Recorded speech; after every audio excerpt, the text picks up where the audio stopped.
আসসালামু আলাইকুম রহমতুল্লাহ। জাতীয় বিশ্ববিদ্যালয় ভর্তি পরীক্ষা 2026-এর সাজেশন সিরিজের 2 নম্বর ক্লাসে তোমাদের সকলকে স্বাগত জানাচ্ছি। গত ক্লাসে আমরা বাংলা অংশ থেকে তোমাদেরকে সাজেশন দিয়েছিলাম। আজকের ক্লাসে আমরা ভর্তি পরীক্ষার যে সাধারণ জ্ঞান অংশটি রয়েছে সেটার সাজেশন নিয়ে বিস্তারিত একটু আলোচনা করব। তো চলো আমরা কথা না বাড়িয়ে শুরু করে ফেলি। সাধারণ জ্ঞান এই অংশটি থেকে মোট 20 মার্কের প্রশ্ন হয়ে থাকে। যে 20 মার্ক প্রশ্নের মধ্য থেকে অনেক ধরনের টপিকস আমরা প্রায় মিনিমাম 20 থেকে 30টা টপিকস এখানে বিভিন্ন বইতে পেয়েছি। কোনো শিক্ষার্থী যদি আমার এই সাজেশন থেকে 80% পড়ে সম্পন্ন করতে পারে তাহলে ইনশাআল্লাহ সে জাতীয় বিশ্ববিদ্যালয়ের যে সাধারণ জ্ঞান অংশটি থেকে প্রশ্ন আসবে তার মিনিমাম 7 থেকে 8টা প্রশ্নের উত্তর সঠিক করে আসতে পারবে। এই টপিকসগুলো যদি আমরা একটু আলোচনা করি, দেখো বাংলাদেশের মুক্তিযুদ্ধ খেতাবসমূহ এই অংশটি থেকে পরীক্ষায় একটা মার্ক প্রশ্ন তোমরা 100% পাবে, মানে এইটা মোস্ট ইম্পর্টেন্ট একটা টপিকস। বাংলাদেশের মুক্তিযুদ্ধ কেন্দ্রিক কি ধরনের প্রশ্ন আসতে পারে, দেখো এই মুক্তিযুদ্ধ কেন্দ্রিক যে খেতাবগুলো রয়েছে বীর শ্রেষ্ঠ, বীর উত্তম, বীর বিক্রম, আমাদের স্পিকার কোন খেতাব প্রাপ্ত, এই ধরনের প্রশ্ন কিন্তু এখান থেকে আসবে।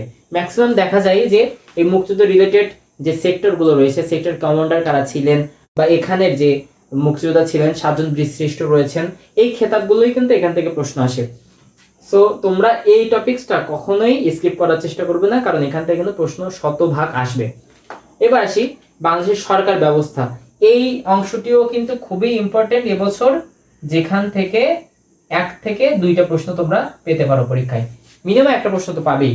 মানে এই সরকার ব্যবস্থা বলতে আমাদের যে বর্তমানে প্রধানমন্ত্রী তারেক রহমান, ইনি কত নম্বর সরকার প্রধান হয়েছেন, তারপর হচ্ছে আমাদের যে প্রধানমন্ত্রীর পাশাপাশি যিনি রাষ্ট্রপতি হয়েছেন ইনি কত নম্বর রাষ্ট্রপতি এবং রাষ্ট্রপতির নাম কি, মন্ত্রী পরিষদের কারা রয়েছেন, কে কোন মন্ত্রী পরিষদের দায়িত্বপ্রাপ্ত রয়েছেন, এইগুলো, স্পিকার কে রয়েছেন তার নাম কি, এই রিলেটেড প্রশ্ন তোমরা এখান থেকে পাবেই।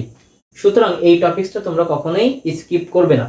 এর পরের যেটি রয়েছে সেটা হচ্ছে জাতীয় বিষয়াবলী, মানে দিনগুলো। এই দিনগুলো বলতে আমরা বোঝাচ্ছি যে 21শে ফেব্রুয়ারি কি দিবস হিসেবে পালন করি, 26শে মার্চ বা জাতীয় দিবসগুলো যেগুলো আসলে অনেক বেশি জাতীয়ভাবে পালিত হয়, এই দিবসগুলোই থেকে কিন্তু প্রশ্ন আসার সম্ভাবনা অনেক বেশি থাকে। এখান থেকেও মিনিমাম একটা প্রশ্ন তোমরা পেতে পারো, তবে এখান থেকে প্রশ্ন আবার নাও পেতে পারো। সুতরাং আমরা এটা খুব মোস্ট ইম্পর্টেন্ট দিচ্ছি না। এরপরে দেখো বাংলাদেশের সংবিধান শাসন ব্যবস্থা, এটা থেকে প্রশ্ন তোমরা 100% একটা পাবা।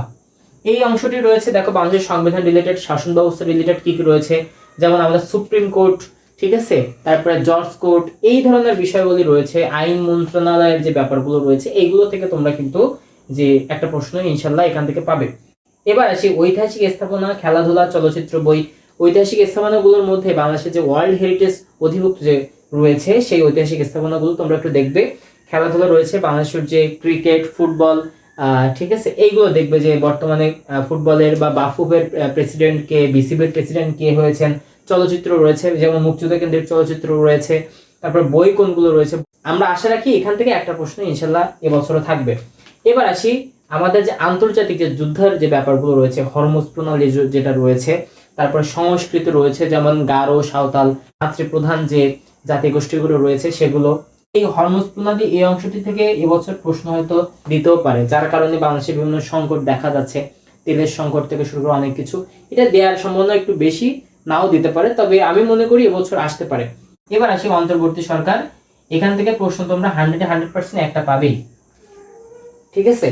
সুতরাং এই যে টপিকসগুলো লিখলাম এর ভিতর থেকে মোস্ট ইম্পর্টেন্ট গুলো তোমরা একটু একবার হলেও খুব সুন্দরভাবে রিভাইজ দিবা।